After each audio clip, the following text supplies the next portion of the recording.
Good afternoon. Thanks for tuning in with another segment with Davis Marketing Firm LLC. As always, your founder and CEO, Victory Davis. Today we're going to talk about stocks and bonds and knowing when and why you should invest. Let's go ahead and get started. So, most people don't understand exactly what a bond is. When people think of investing, they instantly think of going straight into stocks. So, what a bond is essentially a company putting out a debt.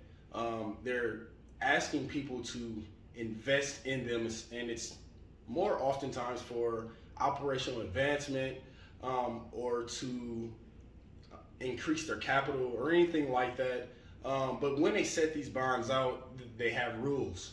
And one of the rules that the bond holder, which is the person that's going to invest in the company, needs to be aware of is what a maturation date is.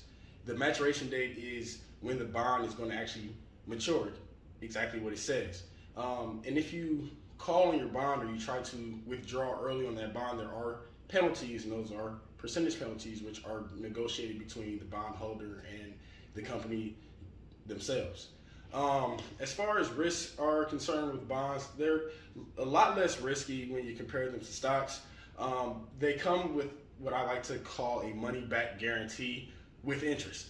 Because when you have a bond, this company needs to make their payments on time, whether you set that at monthly, quarterly, annually, or a semi-annually payment scheme for them. You have to attach interest. That way you see some type of gain off of your investment. Excuse me.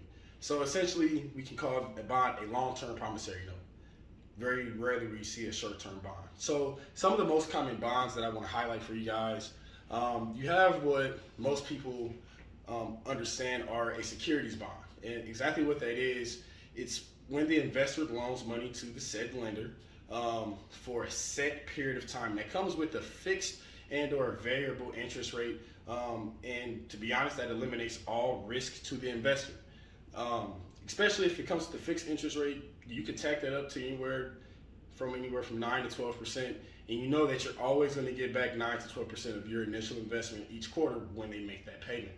But if you want to toy around with the interest rate and you want to have a variable, you can kind of have that up high. If they're kind of good with their payments, you can even bring that down low. But my recommendation would be to have it fixed unless there is a reason that you need to turn it into variable, and we will get into that later. Another one is my favorite one, honestly, is the corporate bonds. A lot of companies will start to issue these bonds around their bankruptcy time, when it's time to, if they're about to go out of business and they need to be saved. Bond investors, when companies are going out of business, essentially they have priority over stock investors when it comes to the company's assets. So let's just say, for example, let's just say NASDAQ goes completely under. All of the bond holders of NASDAQ would get all of the assets first. No matter if you had millions of dollars tied up with them in stock, it's probably going to be gone. If you're a bond investor, you're pretty much protected. In these corporate bonds, defaulting on those bonds will prove non-credit worthiness to bond holders, which would be me or the next person over. So coming from that, there's investment grades, and they grade these. The investment grades come with a regular investment grade, and then there's a non-investment grade. On a normal investment grade, you would, as a bond holder, charge that company a low interest rate. Why? Because they are highly valued in the creditor's eyes, meaning that they pay their payments on time, including the interest. The money that you invest into this company is never invested in bad will. It's always done in goodwill and good faith. And they have a low credit rating, meaning that they're not someone that you should avoid.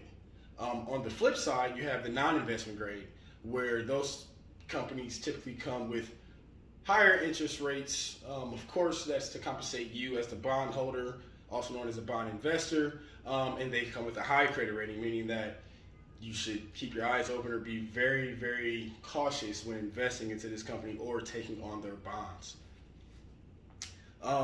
Moving forward into stocks here, We're going to go ahead and flip pages there for you guys. If you guys have any questions or concerns, please leave them in the comments there for me. I would greatly appreciate that.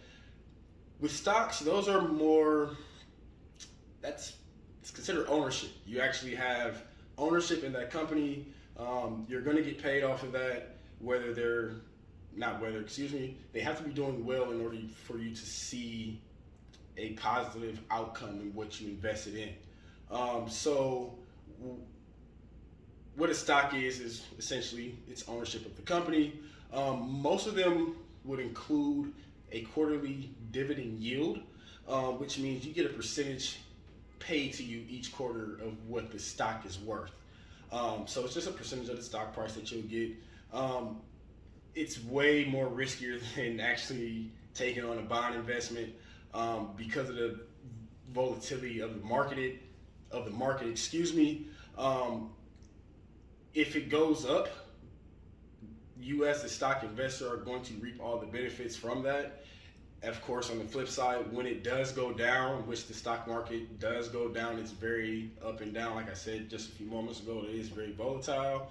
You will experience that pain too, right along with that company that you invested in. In the short term and the long term, if you're having short-term success, my advice is to get out early. Because if you're investing in a company and they're having immediate success fast, they haven't experienced their downturn yet. My advice when investing into stocks like this, you need to find out, you want to search for a company that maybe have had a up and down in the market because they're able to survive whether they're doing good or doing bad. So keep an eye out for that when investing, excuse me. So some of the most common types of stock that we'll discuss here, I'll highlight preferred stocks and penny stocks, and then I'll grab one more for you. We refer to it as common stock. So what common stock is for the newer investors, people like who would download crypto.com or Robinhood. And there's no shade to any of them because we're glad that you guys are getting into the market that's smart.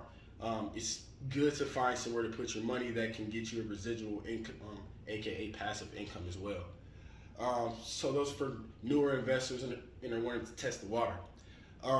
With the common stock, that comes with a percentage of ownership in the company, and the caveat to that is that you actually have a voice in voting for the board members. A lot of companies won't put that out there as a benefit of you investing into them. You may want to read into that and read your investment rights because you do have a voice on that, and I think that you have the right to be heard. Growth stocks.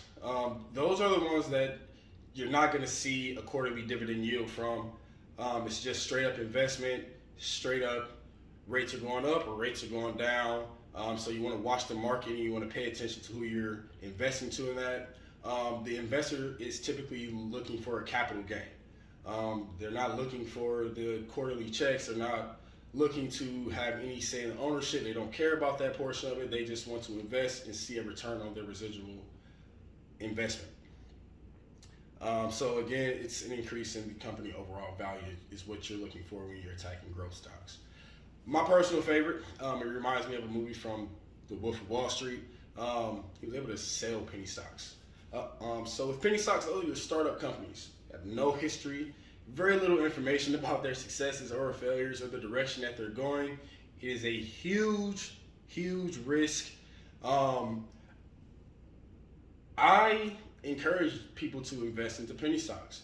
While it's a very high risk, very low return on investment in the short-term scheme for any investor, if you invest into a penny stock and you buy thousands of dollars at penny stock, and let's just say that company, all they needed was capital to get started. All they needed was capital to make an idea turn. All they needed was capital to make something real, turn their ideas on paper into something real, into a real product that would actually sell and take over the market. You, as the penny stock investor, just became a millionaire, a billionaire, and you'll probably never have to work again.